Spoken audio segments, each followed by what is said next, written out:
പുറത്തിറങ്ങാൻ നേരത്താണ് ദേ ഒരു കറുത്ത പൂച്ച വട്ടം ചാടി. തീർന്നു, ഇന്നത്തെ കാര്യം തീർന്നു എന്നും പറഞ്ഞുകൊണ്ട് ആളകത്തോട്ട് പോയി. കാരണം ഇനി പോയിട്ട് കാര്യമില്ല, പൂച്ച വട്ടം ചാടിയല്ലോ അല്ലേ? പൂച്ച വട്ടം ചാടി, ഇനി എങ്ങോട്ട് പോയിട്ട് കാര്യമില്ല, പൂച്ച വട്ടം ചാടി. അപ്പോൾ അകത്തോട്ട് പോയിട്ട് പിന്നെ ഒരു 2 മണിക്കൂർ കഴിഞ്ഞപ്പോഴത്തേക്കാണ് എന്നാൽ പിന്നെ ഇനി എന്നിറങ്ങി നോക്കാമെന്ന് ഓർത്ത് പുറത്ത് വന്നപ്പോൾ അങ്ങോട്ട് ചാടിയ പൂച്ച ദേ ഇങ്ങോട്ട് ചാടി. പൂച്ചയുടെ കാര്യം ഇന്നിനി പോയിട്ട് ഒരു കാര്യമില്ല. ഇത് എവിടുന്ന് കിട്ടി ഈ ചിന്ത? ഇത് നാളുകളായിട്ട് നമ്മൾ കേട്ട കാര്യം നമ്മുടെ തലയ്ക്കകത്ത് കിടക്കുന്നു. നീ നിന്നോട് തന്നെ ചിന്തിക്കുന്നു, പൂച്ച വട്ടം ചാടിയാൽ ഇന്ന് ഞാൻ പോകുന്ന കാര്യം ഗതി പിടിക്കുകയല്ല എന്ന് നീ ചിന്തിക്കുന്നു. നിന്റെ ചിന്ത നിന്റെ ഉള്ളിൽ നിനക്ക് അസ്വസ്ഥത ഉണ്ടാക്കും. ഇതൊരു അസ്വസ്ഥമായ ഒരു കാര്യമാണ്, നെഗറ്റീവായ ഒരു കാര്യമാണ്. ഇങ്ങനെ ഇഷ്ടം പോലെ കാര്യമില്ലേ, എന്തെല്ലാം കാര്യങ്ങളാണ് അല്ലേ? സംസാരിച്ചുകൊണ്ടിരിക്കുമ്പോഴാണ് പല്ലി ചിലച്ചു. എന്നാ പല്ലി ചിലച്ച?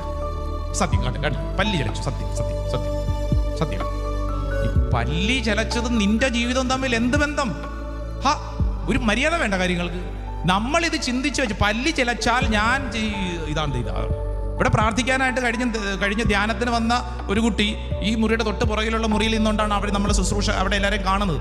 ഞാൻ അവിടെ നിന്ന് വർത്താനം പറഞ്ഞുകൊണ്ടിരിക്കുമ്പോൾ ഈ കുട്ടി പറഞ്ഞുകൊണ്ടിരിക്കുന്നത്, അച്ഛാ ഞാൻ എന്തെല്ലാം ചെയ്താലും അതെല്ലാം പാഴാണ്, ഞാൻ എവിടെയൊക്കെ എന്തൊക്കെ ചെയ്താണ് എന്ന് പറഞ്ഞ് നിലവിളിച്ചുകൊണ്ടിരിക്കുമ്പോൾ അതേ കറണ്ട് പോയി.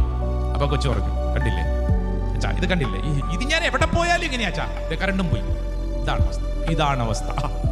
നമ്മൾ ഇങ്ങനെ ചിന്തിച്ചു കഴിഞ്ഞാൽ ഈ ചിന്ത നമ്മളെ എവിടെ ചെന്നാക്കും? കുഴിയിൽ കൊണ്ടാക്കും. നിന്റെ മനസ്സിൽ നീ എന്ത് ചിന്തിക്കുന്നു എന്നുള്ളത് പ്രധാനപ്പെട്ട കാര്യമാണ്. അതുകൊണ്ടാണ് വിശുദ്ധ ഗ്രന്ഥം നമ്മളെ പഠിപ്പിക്കുന്നത്. യേശയ്യായുടെ പ്രവചനം 43:4-5 book of Isaiah chapter 43 verse 4 and 5. ഏതാ വചനം? നീ എനിക്ക് വിലപ്പെട്ടവൻ, വാല്യുബിൾ, ബഹുമാന്യൻ, ഹോണേഡ്, പ്രിയങ്കരൻ, ബിലൗഡ്. കണ്ടോ, ഇതാരാ പറയണത്?